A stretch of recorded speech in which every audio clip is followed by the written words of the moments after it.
سلامونه دوستانو، څنګه کولی شو چې خپل آیډي ډیلیټ کړو. په دغه ویډیو کې زه تاسو ته د آیډي ډیلیټ کولو اسانه طریقه درښیم. ویډیو مه سکیپ کوئ، ویډیو تر پایه وګورئ.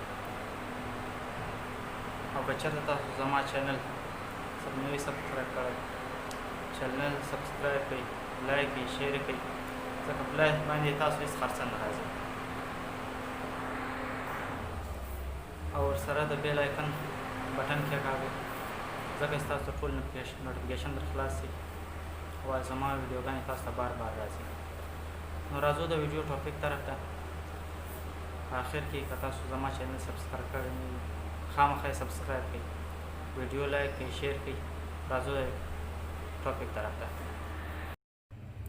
دوستانو، څنګه کولی شو خپل آیډي ډیلیټ کړو یا له منځه یوسو؟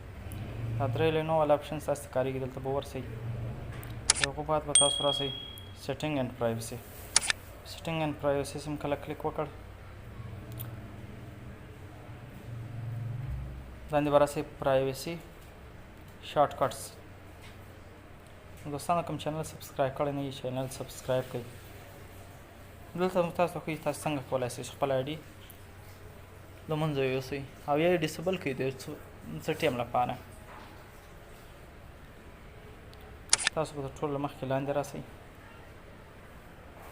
لاندې چې رالاست تاسو به لیکلي ډیلیټ یور اکاونټ اینډ انفارمیشن. په دې باندې به کلیک وکړئ.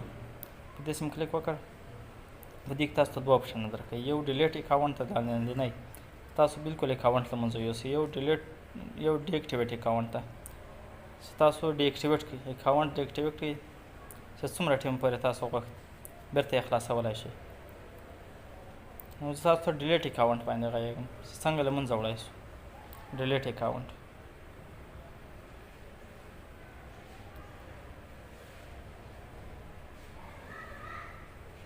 دوستانو، چې کله م ډیلیټ اکاونټ باندې کلیک وکړو، لاندې به راسئ. اوس که تاسو غواړئ چې مسنجر ډي اکټیویټ کړئ، د سر آپشن د مسنجر ده. سیو پوسټس ان یور ارشیف. که تاسو خپل پوسټونه او یا کوم تصویران چې تاسو پورته کړي دي هغه خوندي ساتل غواړئ، هغه دلته را ډاونلوډ کیږي. یو تاسو لاندې لیکلی دی ډاونلوډ یور انفارمیشن، د تاسو ټول معلومات را ډاونلوډ کړئ. هغه که تاسو مسنجر کې چاته څه لیږلی وي یا مو لایک، کمنټ، کوم پوسټ ټول درته لاندې دوه آپشن راځي، ډیلیټ اکاونټ یو کینسل. په ډیلیټ اکاونټ باندې به کلیک وکړئ. په ډیلیټ اکاونټ باندې چې مو کلیک وکړ، اوس دلته تاسو نه خپل کوډ غواړي.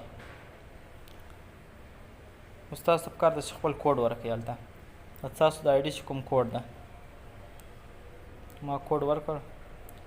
اوس دلته راغلی که تاسو په 10 ورځې کې دغه آیډي بیرته فعالول غواړئ، 10 ورځې بعد 10 ورځې کې تاسو خپل کوډ او کوم چې تاسو ایمیل ده یا نمبر ده هغه ورکړئ، تاسو آیډي به خلاصه شي. او که نه غواړئ نو ډیلیټ اکاونټ کېکاږئ. ډیلیټ اکاونټ ستاسو اکاونټ به د همیشه لپاره ختم شي، په 10 ورځې کې به یې نه خلاصوئ. دوستانو، چینل سبسکرایب کړئ، ویډیو لایک کړئ، شیر کړئ، تر څو نور دوستانو وګوري. او په لایک باندې تاسو هېڅ مصرف نه راځي. مننه به مې وي، لایک کړئ ویډیو زیاته.